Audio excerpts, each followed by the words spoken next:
Hi! In front of me is Nokia C21 Plus, and today I would like to show you how you can rename it. Begin by opening Settings.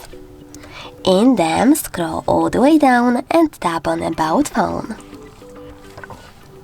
Now you need to click on device name at the top and type in wherever you wish to.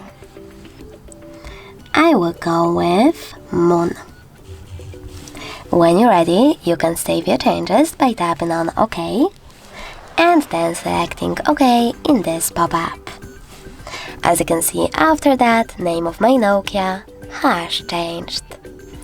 Thanks so much for watching. If you enjoyed this video, leave a like, comment and subscribe. Bye!